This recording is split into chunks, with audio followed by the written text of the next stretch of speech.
À Accra au Ghana, c'est votre rendez-vous d'information qui s'installe. Embarquez avec nous pour un tour de l'actualité nationale et internationale.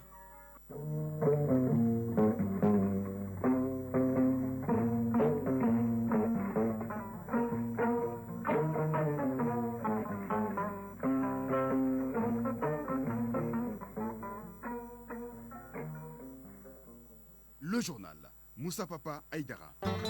Au sommaire, le processus électoral est en marche. La révision des listes électorales se passe bien à travers plusieurs réformes. C'est ce qui ressort de la rencontre entre les responsables des partis politiques et le Premier ministre, non moins ministre en charge de l'administration territoriale.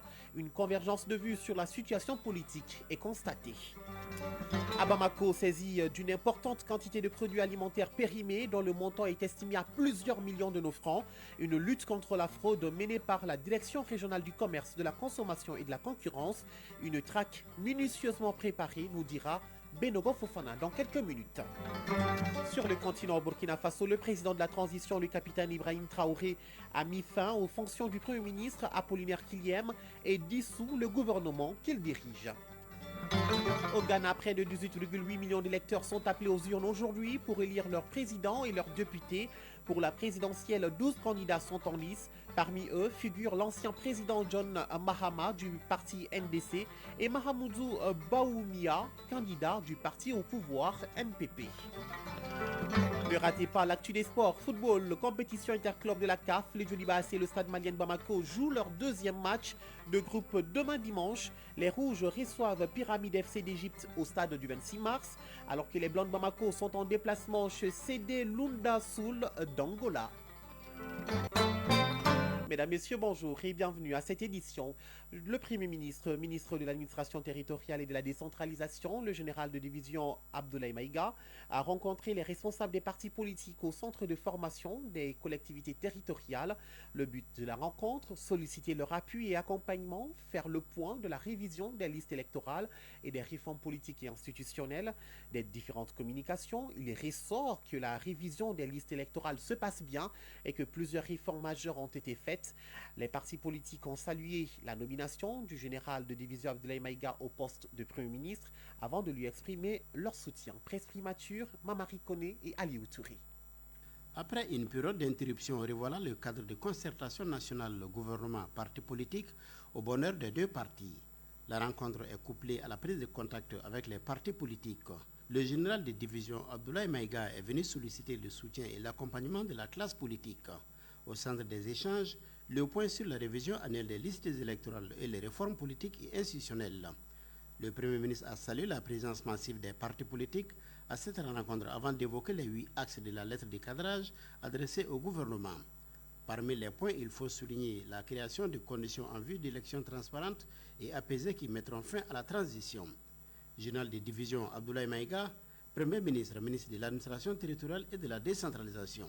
La réalisation de ce dernier point requiert une concertation de tous les acteurs impliqués dans le processus électoral, d'autant plus que le chef de l'État a fait de l'inclusivité un principe d'action dans la conduite des réformes pendant la transition. Pour reprendre sa phrase, je cite, « C'est ensemble que nous ferons le Mali croît ».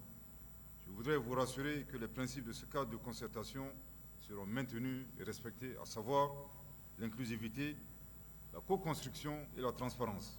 Dans notre mission, l'union sacrée est un prérequis. Nous comptons sur vous. La division et la haine ne profitent qu'à nos ennemis. Exposé du directeur régional de l'administration du territoire, Abdoul Salam Diepkele, il ressort que la révision annuelle des listes électorales se passe bien. Elle a permis d'inscrire 58 906 nouveaux électeurs, de faire le transfert de 56 283 et d'éradier 37 833. De nos jours, le nombre d'électeurs s'élève à 8 472 439. La particularité de la révision des listes électorales de 2024 est qu'elle se tient sur la base de la réorganisation territoriale et administrative intervenue en 2023. On peut donc affirmer qu'à l'issue de la révision annuelle des listes électorales de 2024, l'ensemble des circonscriptions administratives et des collectivités territoriales disposeront de leurs listes électorales sur la base de la configuration administrative actuelle. En matière de réformes politiques et institutionnelles, le conférencier note la nouvelle loi fondamentale, la création de l'autorité indépendante de gestion des élections, la digitalisation des moyens de paiement dans les services publics. le parachèvement du processus de réorganisation territoriale, l'institution de la carte d'identité nationale biométrique sécurisée, entre autres. Général de division Abdoulaye Maïga, Premier ministre, ministre de l'administration territoriale et de la décentralisation. Comme vous le savez, entre autres objectifs assignés à la transition, figure également la conduite des réformes politiques et institutionnelles pour sortir notre pays des crises politiques et sécuritaires cycliques qu'il connaît depuis plusieurs années. Et ceci est conforme à la vision du chef de l'État, qui est la suivante: mener des réformes clés avant d'organiser des élections. Orientation conforme aux attentes du peuple à l'issue des assises nationales de la refondation. Il est utile de rappeler que les réformes sont des piliers majeurs pour la stabilité et la paix durable dans notre pays, tenant compte des aspirations réelles des populations. Elle propose des solutions à long terme adaptées pour une bonne gouvernance. Les responsables des partis politiques ont salué la nomination du général de division Abdoulaye Maïga au poste de Premier ministre avant de lui exprimer leur soutien et leur accompagnement. Ils ont aussi salué la volonté de décrispation du climat politique. En retour, le chef du gouvernement a invité l'ensemble des acteurs à faire l'union sacrée et d'être résilients face aux défis. Ici, le défi de rendre son quartier propre a été relevé par le quartier Hippodrome. Les habitants remportent ainsi le premier prix de l'opération Mon quartier propre. L'initiative est du ministère en charge de la jeunesse et des sports qui met en compétition 68 quartiers du district de Bamako et de Kati. Elle vise à promouvoir un environnement propre et sain. L'opération Mon quartier propre a mobilisé les jeunes et les communautés à travers l'entretien régulier des caniveaux et des espaces. On en sait plus avec Abdelkarim Kaba. Après un mois de compétition, c'est l'Hippodrome qui remporte le premier prix de l'opération Mon quartier propre. Cette compétition interquartier a permis aux jeunes de rivaliser pour la promotion de l'assainissement et la propriété dans les communes du Mali. Ibrahima Sissoko, point focal brigade citoyenne Hippodrome. Je suis très content, très heureux de remporter ce trophée devant plusieurs quartiers. Et là, je tiens à remercier le ministre de la Jeunesse et des Sports pour remporter ce trophée. Nous nous sommes engagés ensemble, jeunes et vieux, associations, les CDQ, tout le monde s'est impliqué pour vraiment rendre l'hippodrome propre. C'est ce qui a fait que l'hippodrome a remporté ce prix aujourd'hui. La citoyenneté commence par la propriété de notre environnement, d'où cette initiative Mon quartier propre. L'opération a concerné 68 quartiers du district de Bamako et de Kati. L'initiative Mon quartier propre a été aussi effective dans 14 régions du pays. C'est une manière d'encourager les habitants à nettoyer les rues, entretenir les caniveaux et participer aux campagnes de sensibilisation. Abdul Kassim Ibrahim Fomba, ministre de la Jeunesse et des Sports, chargé de l'institution civique et de la Constitution citoyenne. C'est énorme, c'est du gros travail. Aujourd'hui, c'est la reconnaissance, leur dire merci et dire merci aussi aux chefs de quartier. Ils ont été les premiers à croire en ce projet. Lorsque nous leur avons parlé, je leur ai dit que c'était un projet vraiment sur instruction du président de la transition. Ils l'ont pris comme leur projet et ils l'ont piloté, ils ont mobilisé leurs jeunes. Et vraiment à titre très bénévole, nous n'avons quasiment rien dépensé là-dessus. Et nous avons été appuyés par le ministère de l'Environnement et la délégation spéciale du district de Bamako par rapport aux équipements que nous avons eus, mais de façon globale, nous pouvons être heureux aujourd'hui de dire que les jeunes ont relevé le défi avec brio. Les 3 premiers quartiers de toutes les communes ont reçu des trophées et des attestations. Les partenaires du ministère de la Jeunesse et des Sports, chargés de l'institution civique et de la Constitution citoyenne, ont reçu également des attestations de reconnaissance pour leur implication dans la réussite de l'opération Mon quartier propre.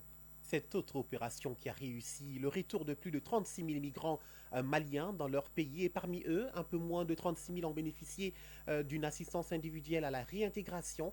Ces chiffres ont été révélés à la faveur de la 2e session du comité de pilotage du programme de protection, de retour et de réintégration des migrants en Afrique subsaharienne, un programme mis en œuvre par l'Organisation internationale pour les migrations sous la coordination du gouvernement avec l'appui financier de l'Union européenne. Nuhum Sissoko, compte rendu. La 2e session du comité de pilotage du MPRRSSA, programme de protection, de retour et de réintégration des migrants en Afrique subsaharienne, se penche sur le bilan des activités menées. Ce programme lancé en 2022 s'appuie sur les acquis de l'initiative conjointe Union européenne-Organisation internationale pour les migrations en matière de protection et de réintégration des migrants. Dr Boubacar Seibou, chef de mission de l'OIM au Mali. Grâce à ce programme, 36 000 504 migrants maliens ont été aidés à retourner dans leur pays en toute sécurité et en toute dignité. Parmi eux, 35 993 ont bénéficié d'une assistance individuelle à la réintégration. 32 348 migrants ont été soutenus pour démarrer des activités génératrices de revenus. 13 824 ont reçu des formations professionnelles. 25 000 aides en cash ont été fournies dans le cadre de l'initiative que nous appelons communément Cash Based Initiative. 11 204 migrants de retour ont reçu une assistance directe et plus de 6 000 migrants internationaux en transit au Mali ont pu être aidés pour eux aussi retourner en toute dignité et en toute sécurité dans leur pays d'origine. Michel de Knop, chef de coopération de l'UE au Mali. Ce programme veille à ce que les migrants retournent dans des conditions minimales de dignité et bénéficient donc de cette assistance à leur arrivée, y compris l'accès à des services essentiels comme le soutien psychologique et les services de santé. La protection et la réintégration des migrants constituent une préoccupation fondamentale des pouvoirs publics, selon le ministre des Maliens établi à l'extérieur et de l'intégration africaine, Moussa Ag Attaher. La feuille de route du nouveau gouvernement, il a été expressément demandé de veiller à la protection des Maliens établis à l'extérieur et de mettre en œuvre des actions robustes en faveur de la diaspora et sur les questions migratoires. Nos priorités futures doivent s'inscrire donc dans cette direction pour une meilleure gouvernance des migrations. L'Organisation internationale pour les migrations œuvre avec ses partenaires de la communauté internationale pour notamment défendre la dignité humaine et le bien-être des migrants, encourager le développement social et économique par la migration, faire progresser la compréhension des questions migratoires. 13h11 sur un tout autre plan, je vous l'annonçais dans les titres. Lutte contre la fraude au marché de la zone industrielle en commune 2 du district de Bamako.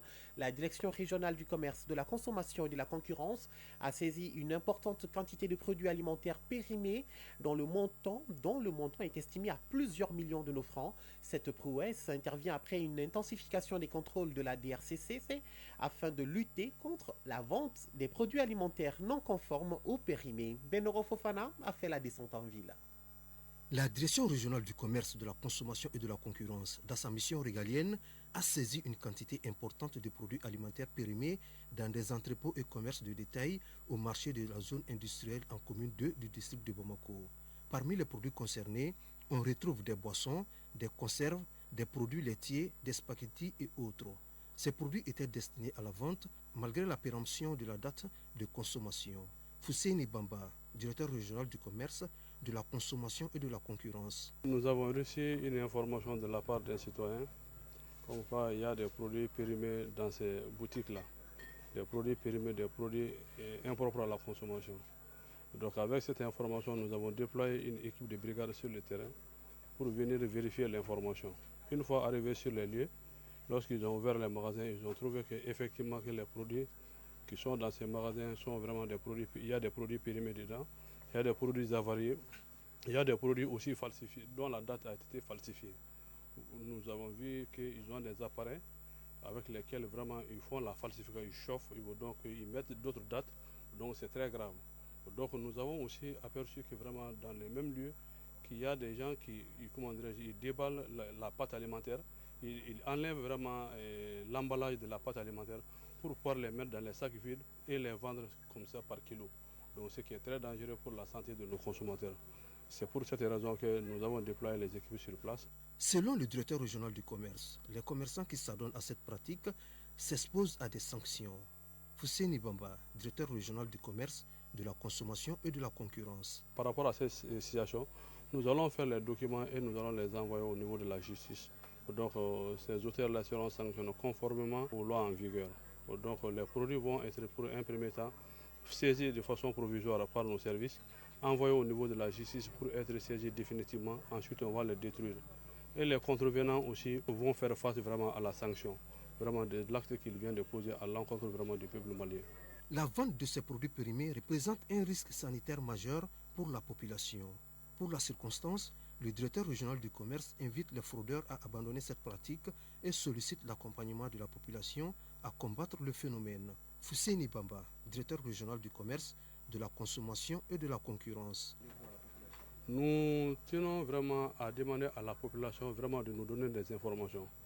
Vous avez vu l'autre jour que nous avons reçu vraiment des véhicules de la part des plus hautes autorités à travers notre direction générale pour que nous puissions être déployés partout dans les districts de Bamako pour pouvoir sillonner les marchés, voir les produits qui sont nocifs vraiment pour la santé de nos consommateurs, de les retirer vraiment des marchés pour que nos populations puissent aller acheter des produits de bonne qualité. Il y a des commerçants qui se comportent bien, mais parmi eux, il y a des gens vraiment qui font ces genres d'activités à côté, qui est très nocif vraiment pour la santé de nos consommateurs.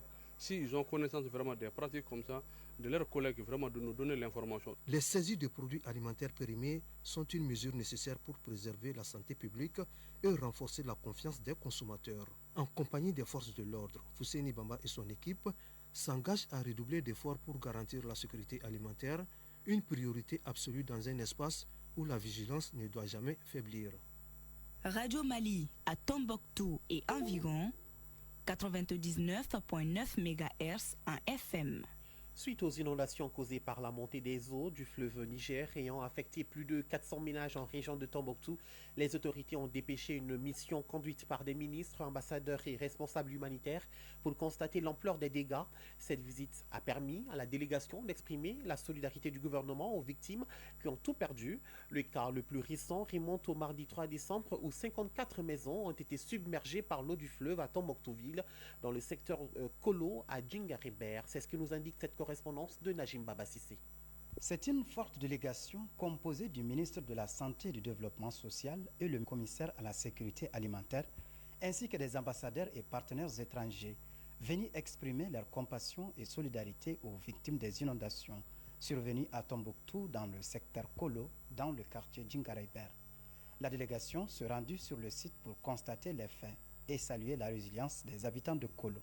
Colonel Assaba Diallo Touré, ministre de la Santé et du Développement social. Dieu merci, il n'y a pas eu de perte en vie humaine, mais il y a eu beaucoup de dégâts matériels. Plus de 54 maisons qui ont été effondrées et ça continue, l'eau continue à monter. Ils ont fait des digues de fortune, ça continue et nous, on verra ce qu'on pourra faire. Et les remercier et les féliciter pour la résilience et pour la solidarité dont eux-mêmes ont fait preuve avant que les autorités n'arrivent. Ces sinistres occasionnés par la montée des eaux du fleuve Niger, faut-il le rappeler, a causé l'inondation d'une cinquantaine de maisons. Un bilan évolutif malgré les réponses préliminaires des autorités régionales et leurs partenaires humanitaires. Sidi Ahmed Adjawekoy, coordinateur régional au Tombouctou. La communauté humanitaire a organisé d'abord des évaluations, mais aussi a mobilisé des réponses. Aujourd'hui, nous sommes à 1,93 milliard qui ont été mobilisés pour faire face aux inondations dans la région de Tombouctou. Et les évaluations sont en cours actuellement. Nous attendons juste le résultat de ces évaluations pour apporter la réponse aux populations sinistrées en fonction des besoins qui ont été identifiés. Mais déjà, nous n'avons pas attendu que les résultats de l'évaluation soient disponibles. Il y a déjà des assistances qui sont faites, il y a des consultations médicales qui ont été engagées auprès des communautés et aussi des assistances en matière de médicaments qui ont été accordées. Auparavant, la délégation avait rendu une visite de courtoisie à la notabilité, sollicité leur accompagnement pour la réussite des grands chantiers de la nation. Tombouctou, Najim Baba Sissé, Alou Koulibaly pour l'ORTM. Allez, faisons à présent un petit rapide tour sur la scène internationale. Au Burkina d'abord, le président de la transition, le capitaine Ibrahim Traoré, a mis fin aux fonctions du Premier ministre Apollinaire Kiliem de Tambela et dissous le gouvernement qu'il dirige. Ce décret présidentiel a été lu hier soir par le secrétaire général du gouvernement au journal de la télévision nationale. Les raisons de son limogeage n'ont pas été précisées. En attendant la formation d'un nouveau gouvernement, les ministres sortants sont chargés d'expédier les affaires courantes. Au Ghana, près de 18,8 millions d'électeurs sont appelés aux urnes aujourd'hui pour élire leur président et leurs députés. Pour la présidentielle, 12 candidats sont en lice. Parmi eux figurent l'ancien président John Mahama du parti NDC et Mahamadou Bawumia, candidat du parti au pouvoir NPP. Le président sortant, Nana Akufo, est en fin de son dernier quinquennat. Un double scrutin qui se déroule dans un climat de crise économique et de tensions politiques et sociales. Nous sommes à présent en Angola. Un sommet tripartite est prévu le 15 décembre prochain sur le conflit dans l'est de la RDC. À 10 jours du rendez-vous qui doit rassembler les présidents congolais et rwandais sous l'égide de la médiation angolaise, Félix Tshisekedi vient d'affirmer qu'il prendra part à ce sommet. L'objectif est d'intensifier les efforts de la stabilisation dans l'est de la République démocratique du Congo, où le groupe armé M23 continue sa progression sur le terrain. Le président sud-africain a effectué hier une visite d'État en Algérie sous l'invitation de son homologue Abdelmajid Tebboune. Cyril Ramaphosa a été accompagné d'une forte délégation ministérielle. Les deux chefs d'État se sont entretenus en tête-à-tête avant de signer une déclaration commune de partenariat stratégique. Ils ont ensuite coprésidé la 7e réunion de haute commission bilatérale de coopération entre les deux pays, un événement qui a été l'occasion pour eux d'élargir leur coopération économique. Cap sur Riyad, en Arabie Saoudite. Le programme Benkadi, une initiative de la société civile ouest-africaine, s'impose comme un levier d'amélioration des politiques publiques en matière de lutte contre les effets des changements climatiques. À l'occasion de la COP 16 à Riyad, le consortium d'ONG a exposé ses acquis et perspectives, mettant en avant une gouvernance climatique inclusive et des pratiques de gestion durable des terres. Envoyés spéciaux à Riyad, Agibou Koulibaly et Abou Koné. Au cœur des échanges à Riyad, le représentant de l'ONG Benkadi a présenté un bilan éloquent de ses interventions dans 24 communes au Mali.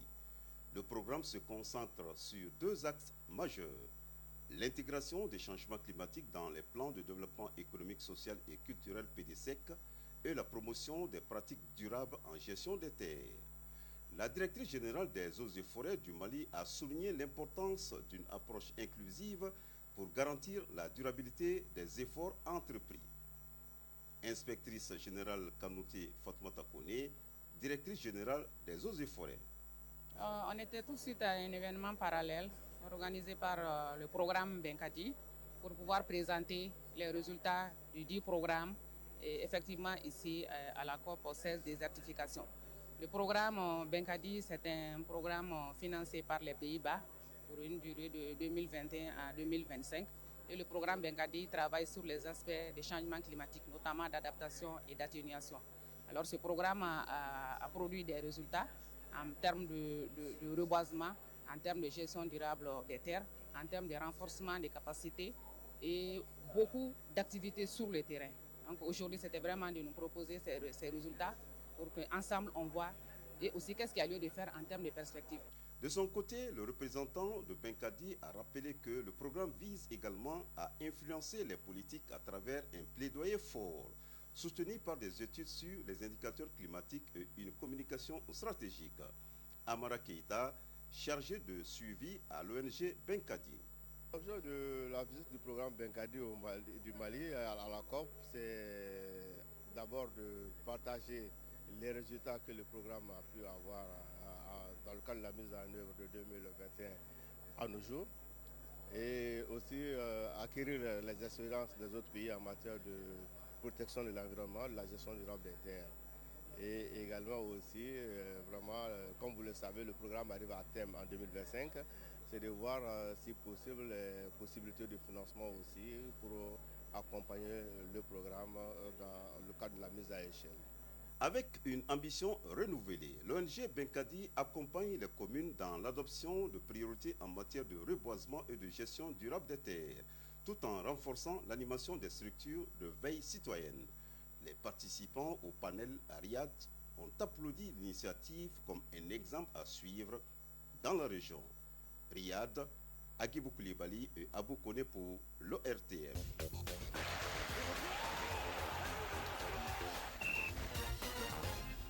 La note sportive a pris place à présent dans cette édition. CAN Senior Dames 2024 de handball. Le Sénégal et l'Angola disputeront le bouquet final ce soir en République démocratique du Congo. Les Angolaises avec 15 trophées, dont les 4 derniers sont largement favorites sur le papier. Mais les Lions du Sénégal veulent bousculer la hiérarchie pour s'offrir un premier titre continental.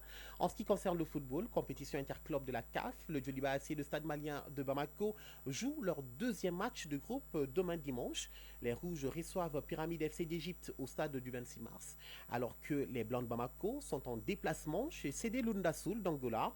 Et l'actu des sports également sur le plan local. C'est bien sûr la 3e journée du championnat de Ligue 1 professionnel qui prend fin cet après-midi avec 2 grandes affiches. Famrou Djourté nous dit tout. Démarré hier vendredi, la 3e journée de la Ligue 1 professionnelle de football du Mali prend fin cet après-midi avec 2 matchs. Les 2 rencontres se jouent en même temps à 16h GMT. Au stade Salif Keita Domingo de Kati, Étoile du Bandé reçoit juste face. Au stade Mamadou Konaté, l'AS Real de Bamako affronte 11 créateurs de Nyarela. En ouverture de cette 3e journée de la Ligue 1 professionnelle du Mali, ce vendredi, l'US Bougouba a gagné 2-0 face à l'AS Police et vire provisoirement en tête du classement avec 7 points. L'AS Korofina a fait le service minimum 1-0 pour s'offrir sa première victoire de la saison. C'était face au FC Diara. Les Orangers de Korofina sont provisoirement à la 7e place. Binga FC et l'US Bouni ont fait match nul 0-0. Les matchs Afrique Football Elite, Stade Malien de Bamako et Yoruba AC contre Espoir Gardien de Baraouli sont reportés à raison de la 2e journée des matchs de groupe des compétitions interclubs de la CAF. En parlant justement de ces compétitions de la CAF, en Ligue des Champions, le Djoloba AC reçoit ce dimanche Pyramide FC d'Égypte au compte de la 2e journée des matchs de groupe. Après leur faux pas de la première journée, battu 4-0 par l'Espérance de Tunis, les Rouges de Bamako veulent rectifier le tir face au club égyptien. Ce sera au stade du 26 mars à 16h. Toujours dimanche 8 décembre, cette fois en Coupe de la Confédération CAF, le stade malien de Bamako est en Angola pour son 2e match. Les Blancs de Bamako affrontent le club Deportivo d'Alunda Sul d'Angola, l'autre club novice dans la compétition dans le groupe B, avec Stellenbosch que le stade malien a battu 2-0 lors de la première journée. Changeons de discipline pour parler du handball. Angola-Sénégal, c'est l'affiche de la finale de la Coupe d'Afrique des Nations Senior Dames. Les 2 équipes ont respectivement battu l'Égypte et la Tunisie en demi-finale. Seule équipe invaincue dans la compétition, l'Angola continue sa marche royale vers le trône. 15 fois championne d'Afrique, les Angolaises ont confirmé leur statut de super favori. Face à l'Égypte ce vendredi en demi-finale, les Perles n'ont pas tremblé. La discipline défensive, l'efficacité offensive ont été les armes de ce match, score 36-22. Face à l'Angola, se dresse une équipe ambitieuse du Sénégal. Les Lions, en quête de leur premier sacre continental, ont dominé la Tunisie 26-18 en demi-finale. Avec une seule défaite dans le tournoi face au Congo, le Sénégal joue avec réalisme et se montre très bien en place sur les phases défensives. La finale est prévue ce samedi à 22h au gymnase du Stade des Martyrs de Kinshasa en République démocratique du Congo. Un peu plus tôt, la petite finale mettra aux prises la Tunisie et l'Égypte à 20h. Moins de 2 minutes, on serait à une demi-heure d'information qui se referme. Tous les plaisirs étaient pour Moussa Papa Aïdara de vous présenter ce journal. Derrière la baie vitrée, c'était Alimata Ouattara. Grâce à Amadisso, vous pourrez retrouver ce journal sur toutes nos plateformes digitales. Réalisation Dourantier Diakité, coordination Ousmane Dao. Merci à tous pour votre attention. Kanidjara Keita pour les avis communiqués tout à l'heure. Mesdames, Messieurs, prenez soin de vous et des autres et n'oubliez surtout pas, gardez le sourire, quoi qu'il arrive. Radieuse journée de samedi sur le RTM.